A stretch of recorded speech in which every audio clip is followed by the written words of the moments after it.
Hello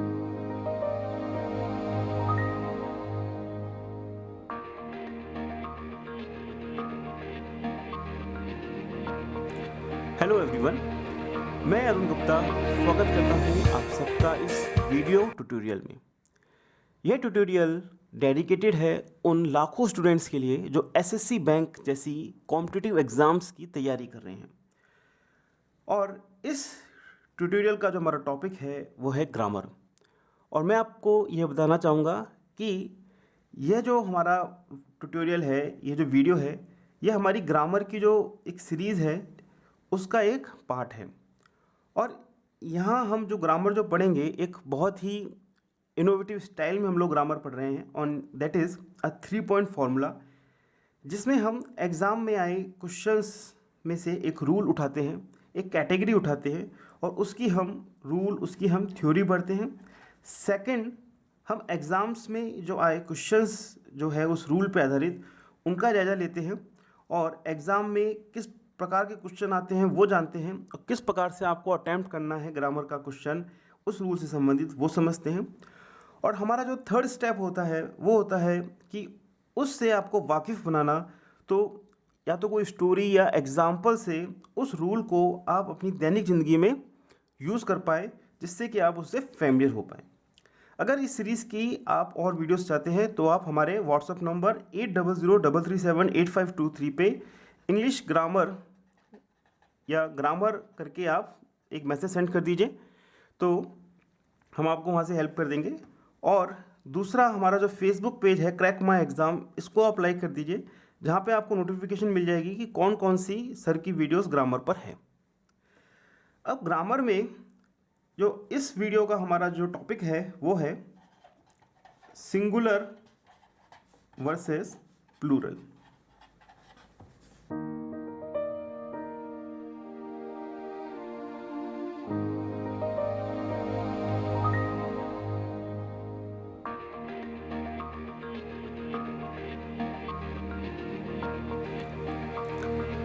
आइए रूबरू होते हैं हमारे ग्रामर के सबसे important topic, that is singular versus plural. इस टॉपिक को मैं सबसे इम्पोर्टेंट क्यों बोल रहा हूँ, इसका एक रीज़न है। मैंने ग्रामर के बेस्ड जो क्वेश्चन आ रहे हैं हमारे एसएससी बैंक एग्ज़ाम में, उनका अच्छी तरह रिसर्च किया, उनको कैटेगराइज किया कि इस कैटेगरी के सवाल कितने हैं, इस कैटेगरी के सवाल कितने हैं, और उसके हिसाब से मैंने पाया कि जो सबसे ज़्यादा अगर क्वेश्चन पूछे जा रहे हैं तो वो इस कैटेगरी से सवाल पूछे जा रहे हैं, सिंगुलर वर्सेस प्लूरल। तो आइए सबसे पहले हमारे 3 पॉइंट जो हमारा फॉर्मूला रहेगा, तो सबसे पहले हम इसकी थ्योरी समझेंगे, फिर एग्जाम्स के क्वेश्चन करेंगे और फिर उसको हम यूज़ करेंगे अपनी लैंग्वेज में, जिससे हम उससे फैमिलियर हो पाए। तो आइए फर्स्ट स्टेप जो है हमारा वो है थ्योरी। उसकी थ्योरी हम अच्छे से जांच लें। यहाँ पे आप देख रहे हैं मैंने एक टेबल बनाई है और ये बहुत ही इंपॉर्टेंट टेबल है। आप भी इस टेबल को बना के अपने नोट्स में बना के या सामने अपने दीवार के चिपका सकते हैं और इसको अच्छी तरह से आप समझ लीजिए। देखिए, सिंगुलर होता है एक वचन और प्लूरल होता है बहुवचन। अगर एक वन पर्सन है या वन थिंग है, चीज़ है, तो उसके लिए हम बोलेंगे सिंगुलर। और अगर दो या दो से ज़्यादा अगर लोग हैं या चीज़ें हैं, वस्तुएं हैं, तो उसके लिए हम यूज़ करेंगे यहाँ पे प्लूरल। अब यहाँ पर मैं आपको बता दूँ, हिंदी में जैसे सिंगुलर प्लूरल के साथ में एक द्विवचन और होता है जिसमें दो लोगों के लिए हम रिप्रेजेंट करते हैं, पर यहाँ पे ऐसा नहीं है। यहाँ पे या तो सिंगुलर होता है यहाँ पे या फिर प्लूरल होता है। अब देखते हैं कि सिंगुलर के एग्जाम्पल और प्लूरल के एग्जाम्पल्स। ही, शी, इट और राम, यह जो है सिंगुलर है के लिए यूज़ होता है। और यू और आई, तो यू और आई जो है वो सिंगुलर है। इसमें मैं आपको बताऊं कि यू जो है सिंगुलर भी हो सकता है और यू जो है यहाँ प्लूरल भी हो सकता है। इसमें मैंने इसकी दो अलग अलग कैटेगरी इसलिए बनाई हैं क्योंकि जो ही, शी, इट, राम जो सिंपल जो है ये तो बहुत सीधे साधे हैं, इनके रूल भी बहुत सिंपल होते हैं। पर जो यू और आई जो है वो सिंगुलर भी होने के बावजूद भी वो जो रूल्स फॉलो करते हैं वो प्लूरल के लिए यूज़ करते हैं, तो इसलिए मैंने उनको सिंगुलर होने के बावजूद भी एक अलग कैटेगरी में रखा। अब प्लूरल के एग्जाम्पल आप समझ लीजिए, जैसे प्लूरल के लिए मैं यूज़ करूँगा दे से रिप्रेजेंट करूँगा, या फिर राम एंड श्याम से रिप्रेजेंट करूँगा, या वी से रिप्रेजेंट करूँगा, या यू से रिप्रेजेंट करूँगा। अब यहाँ पे आप देखिए कि यू यहाँ पर भी है और यू यहाँ पर भी है। क्यों? क्योंकि इंग्लिश लैंग्वेज में मैं अगर तुम का यूज़ कर रहा हूँ तो तुम एक व्यक्ति के लिए भी हो सकता है, और तुम जो है वो 30 व्यक्तियों के लिए भी हो सकता है। जैसे उदाहरण मैं यूज़ करूँ कि वाई यू आर लाफिंग, तो मैं एक बंदे के लिए भी बोल सकता हूँ ये बात, और अगर 30 बंदे अगर क्लास में हैं तो उनके लिए भी मैं बोल सकता हूँ कि वाई यू आर लाफिंग। तो यहाँ पे हमने अंतर समझा कि जो सिंगुलर के साथ कौन कौन से वर्ड्स जुड़े रहते हैं, ही शी इट राम, और यू और आई भी सिंगुलर है, और प्लूरल में दे राम एंड श्याम वी और यू होगा। अब यहाँ पे एक और कॉन्सेप्ट आप समझिए कि अगर सिंगुलर कोई चीज़ है तो उसके साथ में यूज़ होती है हमारी हैज़ का प्रयोग होगा, और अगर यहाँ पे अगर प्लूरल है तो उसके साथ भी आपका हैव का प्रयोग होगा, और अगर आपका यू और आई सिंगुलर है, ठीक है, आई के साथ तो हैव यूज़ होगा ही, और यू सिंगुलर हो या प्लूरल, यू के साथ भी हमेशा हैव का ही यूज़ होगा। अब मैं इसको सेंटेंस में यूज़ करके बताऊंगा कि किस प्रकार से आपको इसको यूज़ करना है। जैसे मैं यहाँ पे सेंटेंस बनाऊँ, ही हैज़ गोन, मतलब कि वह जा चुका है। अगर आई के साथ में बोलूँ तो मैं उसको बोलूँगा आई हैज़ गॉन, नहीं बोलूँगा, आई के साथ में आई हैव गॉन बोलूँगा। या फिर मैं बोलूँगा यू हैज़ गॉन, नहीं बोलूँगा, मैं यू हैव गॉन बोलूँगा। ठीक है, तो यहाँ पे आई और यू सिंगुलर होने के बावजूद भी मैं इसको हैव के साथ यूज़ करूँगा, हैज़ के साथ यूज़ नहीं करूँगा। और जब मैं बात करूँगा हैव की तो मैं बोलूँगा दे हैव गॉन, मतलब वे जा चुके हैं, तो उसके साथ भी मैं यूज़ करूँगा हैव का। ठीक है, सिंपल कॉन्सेप्ट है, आप इसको समझ जाइए, और यहाँ पे आप कंफ्यूज मत होना आई और यू के साथ में। अब नेक्स्ट हम आते हैं, जो कॉन्सेप्ट है वो है वॉज का। तो ही शी इट राम के साथ आएगा वॉज। जैसे मैं सेंटेंस बनाऊँ, ही वॉज प्लेइंग, वह खेल रहा था।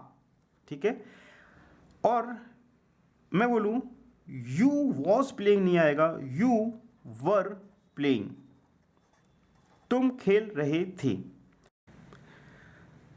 और आई के साथ देखिए यहाँ पे आ सकता है आई वॉज प्लेइंग। मेरी एक और सीरीज होगी वीडियो की, आई में वर और वॉज लगेगा, किस कंडीशन में वर का यूज़ करना है, किस कंडीशन में वॉज का यूज़ करना है, उसमें मैं आपको डिटेल में बताऊंगा। अभी जो ये है सिंगुलर और प्लूरल जो टॉपिक है, इसी पे हम फोकस करेंगे। और एक हमारा है वर, जो मैं प्लूरल के साथ यूज़ करूँगा, जैसे कि मैं यूज़ करूँगा दे वर प्लेइंग। तो यहाँ पर मैं दे वॉज प्लेइंग नहीं लिखूँगा, यहाँ लिखूँगा मैं दे वर प्लेइंग, वे खेल रहे थे। अब आगे बढ़ते हैं। अब यहाँ पे लिखा है इज, तो ही शी इट के साथ भी मैं इज लगाऊंगा, जैसे कि राम इज ईटिंग। आई के साथ में लगाऊंगा एम, आई एम ईटिंग, मैं खाना खा रहा हूं। और यू के साथ में लगाऊंगा आर, यू सिंगुलर होने के बावजूद भी मैं इज नहीं लगा रहा हूं, आर लगा रहा हूं, यू आर ईटिंग, तुम खाना खा रहे हो। और प्लूरल के साथ भी मैं आर लगाऊंगा, जैसे मैं बोलूँगा Ram and Shyam are eating, Ram और श्याम खा रहे हैं। अब इसमें एक और कॉन्सेप्ट हम समझते हैं। ये तो मैंने आपको बता दिया कि हैज़ का प्रयोग, वॉज का प्रयोग, इस का प्रयोग। अब यहाँ पे जो क्रिया है, जो वर्ब है हमारा, उसके साथ में ही शी इट राम के साथ में वर्ब के पीछे एस या ई एस लग जाता है। तो यहाँ पे आप देखेंगे गोज हो जाएगा। जैसे मैं बोलूँ he goes to the park, वह पार्क जाता है। अगर मैं यू और आई की बात करूँ तो मैं यहाँ पे आई गोज नहीं बोलूँगा, यहाँ पे मैं गो ही बोलूँगा। तो मैं बोलूँगा I go to the park, या फिर बोलूँगा you go to the park, तुम पार्क जाते हो। अब यहाँ पे मैं बोलूँगा कि हम पार्क जाते हैं, तो उसके साथ गोज नहीं लगेगा, या फिर आपका ये लगेगा we go to the park.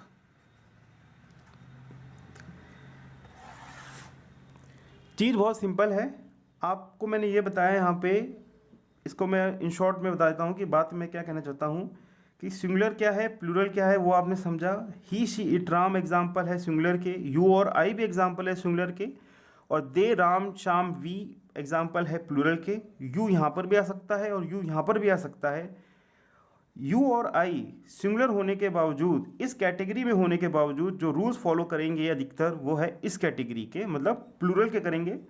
और एक जो अंतर पड़ता है इनकी यूसेज में वो होता है हैज़ का, हैव का, वॉस का, वर का, इसका, एम का, आर का, और वर्ब की जो हमारी फॉर्म है उसके पीछे एस या ईएस लगता है हमारे सिंगुलर भाइयों के साथ में, और जो हमारे यू और आई है और जो हमारे प्लूरल है उनके साथ में एस और ईएस नहीं लगेगा। तो ये इसका बेसिक कॉन्सेप्ट है।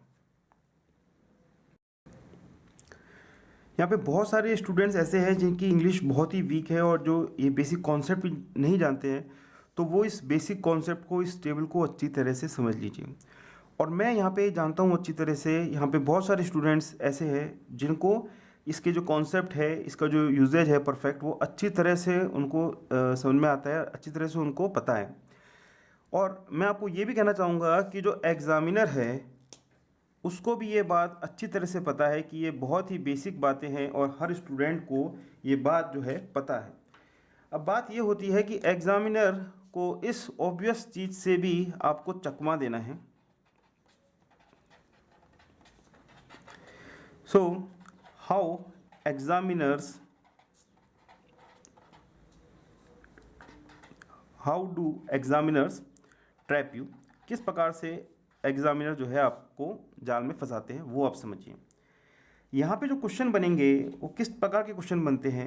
एक तो होता है इसमें क्वेश्चन का कलेक्टिव नाउन का, उसका कॉन्सेप्ट मैं आपको बताऊंगा कि जैसे कि अ बंच ऑफ कीज के साथ में कोई वर्ब यूज़ करना है, या फिर हेल्पिंग वर्ब इज़ यूज़ होना है या आर यूज़ होना है, ठीक है। तो इसमें इसका क्या कॉन्सेप्ट होगा, इस बंच ऑफ कीज को आप सिंगुलर लेंगे या प्लूरल लेंगे उसके बारे में आपको बताऊंगा। एक जो वो जो चकमा देने का उनका तरीका है वो है नाइदर का यूज़ करते हैं, वो आइदर का यूज़ करते हैं। सो जैसे आइदर राम और शाम, तो यहाँ पे आप कंफ्यूज होंगे कि यहाँ पे देखिए राम और शाम तो प्लूरल है, तो क्या मैं इसके साथ में इसका यूज़ करूँ, आर का यूज़ करूँ, हैव का यूज़ करूँ या हैज़ का यूज़ करूँ। तो यहाँ पे आपको कन्फ्यूज़न इसमें क्रिएट होता है। और यहाँ पे एक और चीज़ होती है कि जैसे मैंने आपको बताया था कि जैसे गो है तो गो सिंगुलर के साथ में गोस के साथ लगेगा, ठीक है। जैसे प्ले है तो प्ले के साथ में प्लेज लगेगा। पर कुछ चीज़ें ऐसी भी होती है जिसमें आपके जो है एस या ई एस नहीं लगता है, वो कौन सी चीज़ होती है, और उसको ही उठा के जो है एग्ज़ामिनर, क्योंकि वो जानता है कि आप ये रूल जानते हैं, तो उस पर्टिकुलर चीज़ को आपके क्वेश्चन में डाल देगा और आप उसके पीछे एस या ई एस लगाने की गलती कर देंगे। तो इस प्रकार से आपको अलग अलग प्रकार से चकमा दिया जाता है, तो उसके बारे में हम समझेंगे एग्ज़ाम्स के क्वेश्चंस को उठाकर।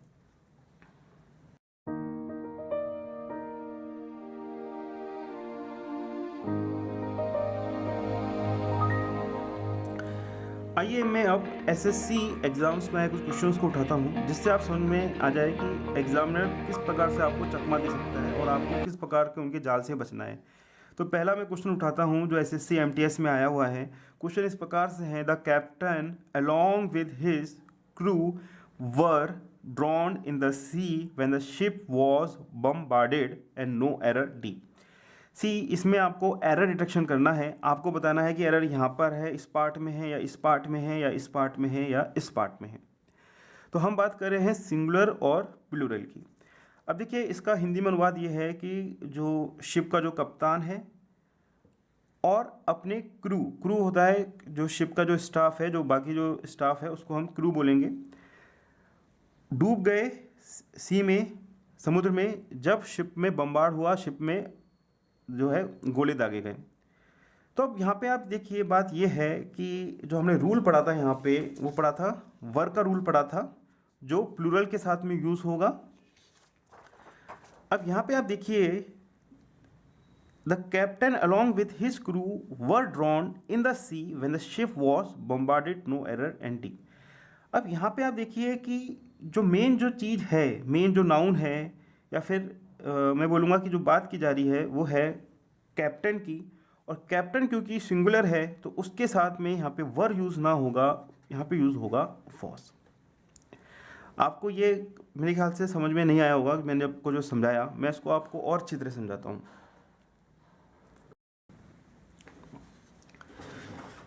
कई बार स्टूडेंट्स जो है रूल्स के चक्कर में फंसकर बहुत ही कंफ्यूजन क्रिएट कर देता है। तो मैं आपको यहाँ पे जो है कॉन्सेप्ट बताऊँगा या कॉमन सेंस बताऊँगा, क्योंकि कॉमन सेंस यूज़ करके भी आप इस प्रकार के सवालों को कर सकते हैं। देखिए, आपको मैं ये बताता हूँ कि मैं इसको हिंदी में अनुवाद करता हूँ, और हिंदी में आप समझिए बात को। मैं इसको बोलता हूँ कि कप्तान अपने साथियों के साथ डूब गया, ठीक है। और एक मैं बोलता हूं कप्तान और साथी और उसके साथी डूब गए, ठीक है। अब यहाँ पे आप एक चीज़ गौर कीजिए, आप इसको हिंदी में एक बार यूज़ कीजिए सेंटेंस को, आपको समझ में आ जाएगा कि क्यों यहाँ पे वर्क की जगह वास का यूज़ हुआ। अब आप जानते हैं हिंदी में अगर एक बहुवचन के लिए या द्विवचन के लिए हम यूज़ करते हैं गए के लिए, और अगर एक वचन होता है तो हम यूज़ करते हैं गया के लिए, ठीक है। आप इसको फील कीजिए इस बात को। अच्छा, यहाँ पे मैं एक और बात आपको बता दूँ कि हम आदर सूचक शब्द भी यूज़ करते हैं, उसको मैं यहाँ पे आप एक बार नकार दीजिए। मतलब कि मैं कहना चाहता हूँ कि जैसे मैं बोलूँगा मेरा पापा मंदिर गया, क्योंकि मेरा पापा जो है सिंगल वचन है, पर मैं क्या है बहुवचन यूज़ करता हूँ इसमें, क्योंकि सिंगुलर है, उनको आदर देने के लिए, ठीक है। तो अगर ये सिंगुलर होता, जैसे मेरा दोस्त मंदिर गए नहीं बोलूँगा, मेरा दोस्त मंदिर गया होगा। तो एक बार इस आदर सूचक कॉन्सेप्ट को आप छोड़ दीजिए, आप ये समझिए कि हिंदी में आप सिंगुलर के लिए गया यूज़ करते हैं और प्लूरल के लिए आप जो है गए यूज़ करते हैं, ठीक है। तो अगर मैं उनका आदर नहीं कर रहा हूँ, आदर को आप छोड़िए एक बार, और इनको ऐसे देखिए कि मैं बोलूँ कप्तान अपने साथियों के साथ डूब गया, तो एक सेंटेंस बनता है, और इसको गया मैं यूज़ कर रहा हूँ क्योंकि ये एक वचन है। अब मैं इसको बोलता हूँ कप्तान और उसके साथी डूब गए। मैंने यहाँ पे गए इसलिए यूज़ किया क्योंकि ये बहुवचन में आ गया। इसी प्रकार से अगर ये क्वेश्चन इस प्रकार से होता कि the captain and his crew members, sorry crew members नहीं होगा, क्रू ही होगा, the captain and his crew were drawn होता, the captain and his crew were use होता, ठीक है, क्योंकि यहाँ पे एंड लग गया है तो अब ये बहुवचन हो गया है। पर अगर मैं बात करता हूं the captain along with his crew, तो उसके साथ यूज़ होगा was। तो जो मैंने अभी हिंदी में आपको समझाया कि ये पहला सेंटेंस, ये दूसरा सेंटेंस, ये मेरा पहला सेंटेंस, ये मेरा दूसरा सेंटेंस, तो 1 से 1 को मैच करो, 2 को 2 से मैच करो, तो आपको कॉमन सेंस से समझ में आएगा कि इस केस में मैं जो है हिंदी में भी एक वचन यूज़ करता हूँ, बहुवचन यूज़ करता हूँ, और यहाँ पे मैं हिंदी में भी एक वचन यूज़ करता हूँ, तो यहाँ पे भी सेम रूल ही फॉलो होंगे। तो बेसिक कॉन्सेप्ट मेरा ये इसको अच्छे से समझाने का, इसलिए मैंने इसको थोड़ा डिटेल में आपको समझाया, क्योंकि क्वेश्चन में आप जो है बहुत सारे रूल्स को ना रटे, ये मत सोचे कि किस प्रकार से वो याद होगा, कैसे होगा। आप सिंपल सा कॉमन सेंस लगाएं कि जैसे अपनी आप मातृभाषा में या हिंदी में उसको समझिए सेंटेंस को, और उसमें आप चेंजेस लाइए, तो आपको समझ में आएगा कि जब हिंदी में जो रूल यूज़ हो रहे हैं वो 99% केस आपके इंग्लिश में भी यूज़ होंगे। आइए दूसरा हम क्वेश्चन लेते हैं। A number of candidates have applied for this job. अब यहाँ पे आपको मैंने जो रूल बताया था कि सिंगुलर के साथ में हैव नहीं, हैज़ का यूज़ होगा, और प्लूरल में हमारा हैव का यूज़ होगा।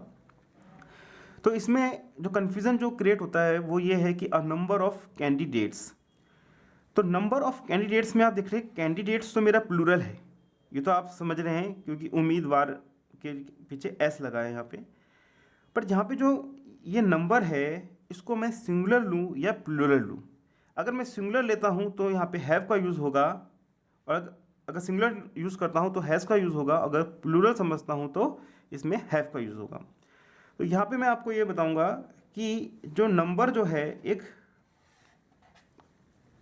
कलेक्टिव नाउन की तरह ही है, बट इसको मैं प्लूरल कंसीडर करता हूँ।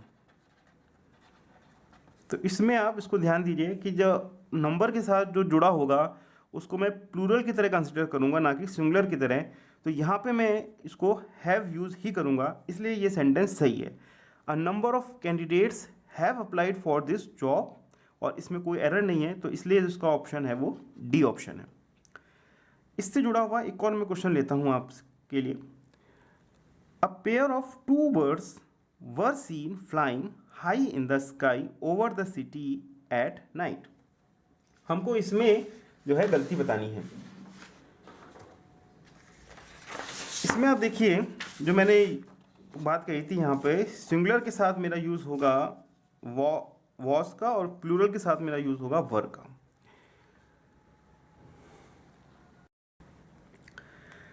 अब यहाँ पे एक और आप इससे मिला जुला आप एक और क्वेश्चन आप देखिए। A pair of two birds were seen flying high in the sky over the city at night. इसका हिंदी में अनुवाद ये है कि दो चिड़ियों का जोड़ा देखा गया आकाश में ऊंचा, रात को आकाश में ऊंचा उड़ते हुए। तो यहाँ पे आप देखिए जैसा मैंने आपको इस टेबल में बताया था कि प्लूरल के साथ में मैं वर का यूज़ करूँगा, और सिंगुलर के साथ में मैं जो है वॉस का यूज़ करूँगा।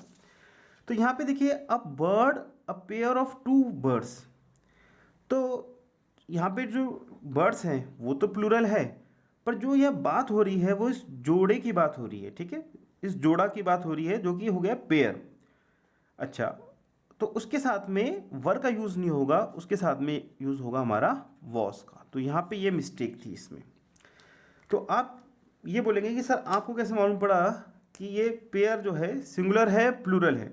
क्योंकि क्वेश्चन इस प्रकार से भी बन सकता था कि बहुत सारे जोड़े, अगर क्वेश्चन इस प्रकार से बनता the pair of many words were seen flying, तो उस केस में मैं वर का यूज़ सही रख होता।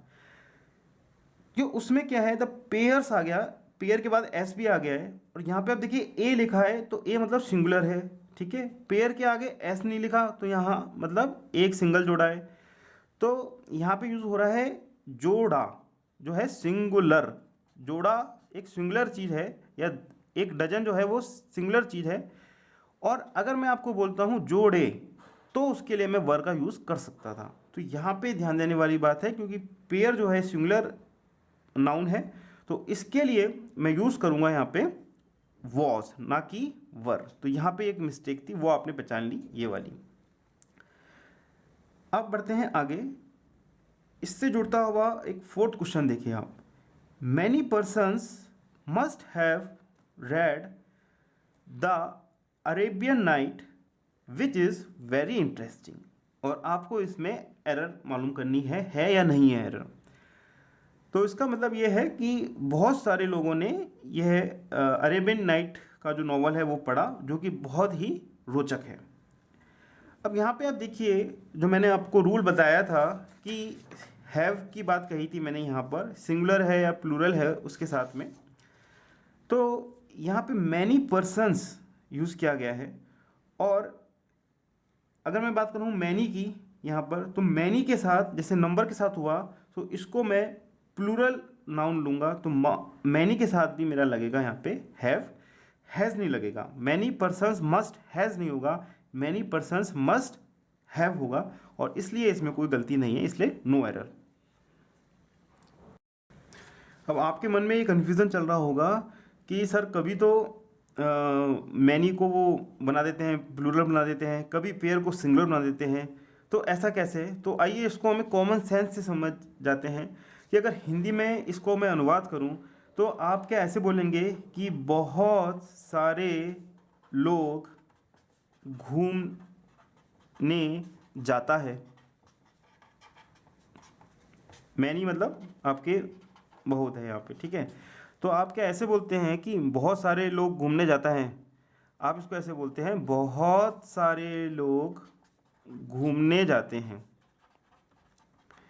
बहुत सारे लोग घूमने जाते हैं। तो ये जो यहाँ पे फ़र्क कहाँ पे आया? जाता में और जाते में आया। तो ये जाते क्या है? आपका प्लूरल है, ठीक है ना। तो जैसे हिंदी में हुआ वही रूल यहाँ पे इंग्लिश में भी हो रहा है। तो मैं आपको कहूँगा कि आप कोई सर पे कोई बोझ ना रखें कि सर कभी तो कुछ हो रहा है, कभी कुछ हो रहा है। आप सिंपल सा कॉमन सेंस लगाए, उसको हिंदी में अनुवाद करें, और जो रूल आप हिंदी में यूज़ करेंगे 99% ये है वही रूल आपका इंग्लिश में भी अप्लाई हो रहा है। अब मैं एक और क्वेश्चन लूँगा आपको, और उसको भी मैं कॉमन सेंस से समझाऊंगा, और यहाँ पे भी किस प्रकार से कन्फ्यूज़न जो है वो एग्जामिनर आपके दिमाग में बना रहा है उसको आप देखिए। Akbar was one of the finest king that India has ever had no error. तो मैं इसका हिंदी में अनुवाद अभी नहीं करूँगा, पहले आप इसमें एरर बताइए, क्योंकि हिंदी में मैंने अनुवाद कर दिया तो आपको समझ में आ जाएगा कि गलती कहाँ पर है। कोई एरर नहीं है,